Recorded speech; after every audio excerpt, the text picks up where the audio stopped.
Hey, I think I solved a mystery, and I'm pretty proud of myself for solving this mystery because, I ain't no Sherlock Holmes or nothing, but, uh, you know, this obsession that Krasnov has had, Donald F. and Trump, with stealing Canada from the Canadian people, it just came out of left field. Never made any sense is why all of a sudden would you want to go steal Canada? Well, thing is it really didn't take a rocket surgeon to figure this stuff out. You're dealing with Krasnov.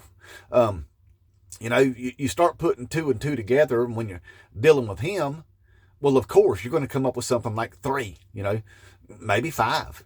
But because it ain't going to make no sense, because he don't make no sense. So anyway, I started doing some backward math and stuff like that, and trying to figure things out, and all of a sudden it hit me last week, y'all. Remember, whenever he suddenly become obsessed with the idea of reopening Alcatraz.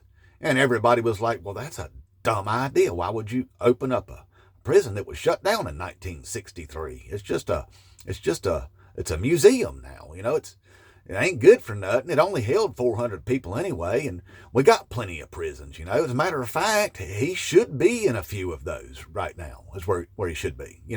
So his obsession with the Alcatrazes was like mind-boggling, and turned out that what had happened is he was hanging around down there by the Mar-a-Lardos, and while he was there, he was bored, is what it was, and people found out that they aired that movie down there, Escape from Alcatraz, from 1979. He was watching that while he was sitting there, hate scrolling and lying on his Truthless Social, probably getting up occasionally, running to the bathroom, doing some more hate scrolling and lying. You know what? Maybe he wasn't. You're probably right. He wouldn't go to the bathroom. He would just sit there and poop in his diaper because, he does it in public. Why wouldn't he do it at home? You're right about that. My bad. So anyway, he's sitting there pooping in his diaper and hate scrolling and lying to people and watching the Escape from the Alcatrazes is what he was doing. And while he was watching the Escape from the Alcatrazes, he got this bright idea. A light bulb went up in his empty brain bucket there, and he said, well, that's a good idea right there. That's a bigly idea, because no other presidents ever talked about reopening the Alcatrazes, and I like to do things bigly, and Alcatraz sounds like a big scary place, a mean place, a horrible place, a place where you can mistreat people. Tough. It's tough, and my people like toughness and meanness and being mean to people. And so he ran with it. He just ran with it and said, I'm going to do that. I'm going to tell everybody I'm reopening the Alcatrazes because it'll make me look tough. Everybody around him probably was like, well, that's the stupidest idea I ever heard, man. But go ahead. So he run out there and told everybody he wants to reopen Alcatrazes. Why? Because he watched it on the TV. That's why. So I started thinking about that, and I was like, he gets all of his ideas from the TVs. He really does. Hey, his Greenland idea probably come from the TVs. I bet if we look into it long enough, we'll find out he was watching something on the TVs that gave him the idea about stealing Greenland too. Maybe even the Panama Canal if we look hard enough. But anyway, that's where I figure it come from. Because we know he gets all of his ideas from watching the TVs, especially the Fox Fake Newses. They're in the Newsmaxes and all. He sits there, hate scrolling and lying to people, pooping in his diaper, and watching the Fox Fake Newses. And when they say something that he finds interesting in his empty brain bucket, he runs with it and then claims it as his idea, as if it's a new revolutionary idea and it's a bigly one, and he runs with it because he saw it on the Fox Fake Newses. We know that's how he operates.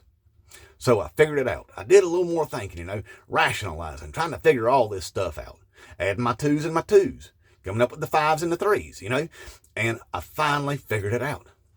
He was watching the TVs again whenever he decided that he wanted to steal the Canadas. That's what it was. That's absolutely what it was. And I figured out exactly what he was watching too. He was watching a rom-com, y'all. He was watching a romantic comedy there with Adam Sandler and Drew Barrymore. That's what he was doing. You might have guessed it already. He was watching 50 First Dates. 50 First Dates, and you know how he likes to play with words because it makes him feel clever when he comes up with these word games in his brain bucket. He was watching 50 First Dates, and all of a sudden he heard him say 50 First States. 50 First Dates, 51st state. That's where he came up with it. And then he started looking around. Man, people are going to love this idea. I'm going to be the president that gets us the 51st state. That's a big league idea. I'm going to do that. That's what he did. He started looking around, and he probably started with Hawaii. And somebody was like, hey, no, man, Hawaii has actually been the 50th state since 1959.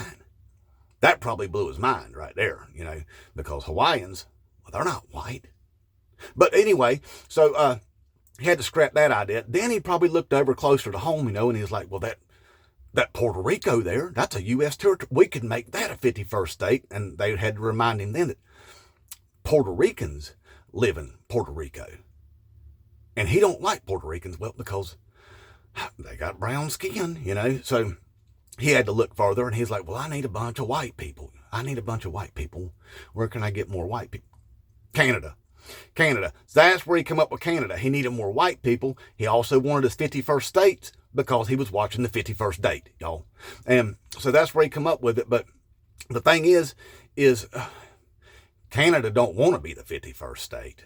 And I don't blame him one bit, y'all. I don't blame him at all. I mean, but he's confused about the whole thing. He confuses everybody because of this thing, because he says that line up there between the United States and the Canada is just an artificial line. That's all it is, just an artificial line that somebody drew right there, and that needs to be removed to make Canada the 51st state. Well, that confused me, because I was like, well, if that's an artificial line, what about that line that goes between the United States and Mexico? Then that means that's artificial too. Not the Krasnov, though, and I figured out why. I mean, it's right there. They're not white. Well, that's the answer. So anyway, so he's been obsessed with it, and the thing is I know he wants more white people, so he's going after the Canadas to get more white people. Them are a different kind of white people than what he wants. They're not like the white people that vote for him. That's going to be his problem. They don't like him either, as we can tell by their previous election there, where they elected them another liberal as their prime minister. See, but they're not like him. See, those Canadians are really nice people. They really are. They're nice people. They're not hateful sons of bitches, They're just nice people. So nice, in fact, that even if they're in the woods and they bump into a tree, they'll apologize to that tree. That's how nice the Canadians are. That ain't Trump's people at all. So he's barking up the wrong tree is what he's doing. They don't want nothing to do with his dumb ass is the problem. Now, we could actually flip this thing around, though, y'all, and we could be Canada's 51st states. We could be Canada's 51st states, and then we all get the universal health cares and stuff like that. And then, hey, check it out. We don't have to deal with Krasnov, Donald F. and Trump no more, because we'd have us a prime minister, a liberal one right there.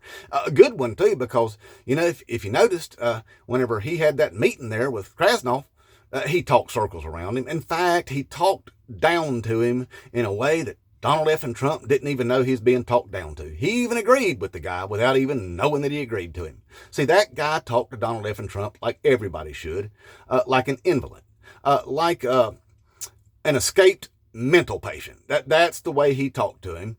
And because he's not scared of him, he's not intimidated by him, and he knows he's a dumbass. So anyway, I just wanted to share that with y'all. I figured it out. It wasn't that hard to figure it out once you understand that he gets all of his ideas from the TVs. So most definitely he was watching the Adam Sandlers and the Drew Barrymores there, watching him a rom-com, and 51st dates, and he came up with 51st states, y'all. Like I said, ain't rocket surgery. It's been right there under our nose the whole time. Mystery solved. Inmate Trump.